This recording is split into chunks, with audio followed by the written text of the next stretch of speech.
Supreme ಕೋರ್ಟೇ ಹೇಳಿದೆ. ಮೊದಲು ಈ ಹಿಂದೆ ಇದ್ದಂಥ ಸ್ಟಾಲಿನ್ ಅವರು ಹಾಕಿದಾಗಲೂ ಕೂಡ ಸುಪ್ರೀಂ ಕೋರ್ಟೇ ಹೇಳಿದೆ, ಕಾವೇರಿ ಇದರಲ್ಲಿ ಬೋರ್ಡಲ್ಲೇ ನೀವು ತೀರ್ಮಾನ ಮಾಡ್ಕೊಳ್ಳಿ ಅಂತ. ಈಗ ಆಲ್ರೆಡಿ ನಾವು DPR ರೆಡಿ ಮಾಡಿದ್ದೀವಿ.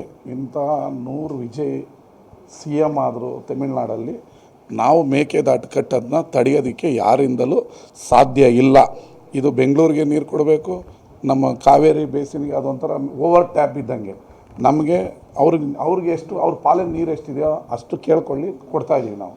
ಅದನ್ನು ಬಿಟ್ಟು ನಮ್ಮ ಜಾಗದಲ್ಲಿ ಅಣೆಕಟ್ಟು ಕಟ್ಟೋದಕ್ಕೆ ಇನ್ನೊಂದಕ್ಕೆ ಅವ್ರು ತಡೆಯೋ ಹಕ್ಕು ಇಲ್ಲ.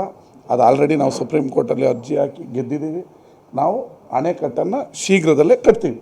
ಯಾಕಂದರೆ ಪ್ರಶ್ನೆ ಇರುವಂಥದ್ದು ಸರ್, ನೀವು ಬೆಂಬಲ ಕೊಟ್ಟಿದ್ದೀರಾ ತಮಿಳುನಾಡಲ್ಲಿ ಅವ್ರಿಗೆ, ಅದೇ ವಿಚಾರ ಇಟ್ಕೊಂಡು ಎಲ್ಲೋ ಪ್ರಶ್ನೆ ಮಾಡ್ತಾ ಇರುವಂಥದ್ದು. ಕಳೆದ ಬಾರಿ DMKಗೂ ಬೆಂಬಲ ಇತ್ತು, ಅವರೂ ವಿರೋಧ ಇತ್ತು, ಈಗಲೂ ವಿರೋಧ ಆಗ್ತಾ ಇದೆ. ನೋಡ್ರಿ, ರಾಜಕೀಯವಾಗಿ BJP ಅವರು ಇಲ್ಲಿ ಮಾತಾಡ್ಬೋದು. ಈಗ ಗೋವಾದಲ್ಲಿ ಅವ್ರದ್ದೇ ಸರ್ಕಾರ ಇದೆ. ನಾವು ಕಳಸಾ ಬಂಡೂರಿ ಮಾಡ್ತೀವಿ ಅಂತ ಹೇಳಿದ್ರೆ ಗೋವಾದವ್ರು ವಿರೋಧವರೇ. ಆಗೋದಕ್ಕೆ ನಾವು ಕೇಂದ್ರ ಸರ್ಕಾರ ವಿರೋಧವರೇ ಅಂತ ನಾನು ಹೇಳೋಕ್ಕಾಗ್ತದೆ?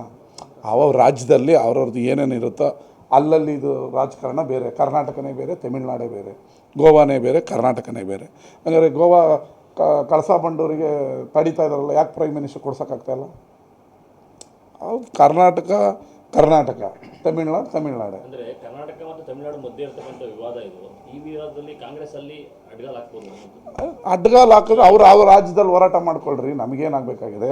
ನಾವು ಮೇಕೆದಾಟು ಮಾಡ್ತೀವಿ. ವಿಜಯ್ ಹೊಸ್ದಾಗಿ CM ಆಗಿದ್ದಾರೆ, ಅವ್ರಿಗಿನ್ನೂ ಕಾನೂನಿನ ಅರಿವು ಕಡಿಮೆ ಇರ್ಬೋದು, ಸುಪ್ರೀಂ ಕೋರ್ಟ್ ಆಗಿರ್ಬೋದು. ಮತ್ತು ಅವ್ರ ರಾಜ್ಯದ ಪರ ಮಾತಾಡ್ಕೊಳ್ಳೋದಕ್ಕೆ ನಾನು ಆಕ್ಷೇಪಣೆ ಇಲ್ಲ. ನಮ್ಮ ರಾಜ್ಯದ ನಿಲುವು, ನಮ್ಮ ಜನರ ಹಿತಾಸಕ್ತಿ, ಮೇಕೆದಾಟನ್ನು ಮಾಡೇ ಮಾಡ್ತೀವಿ.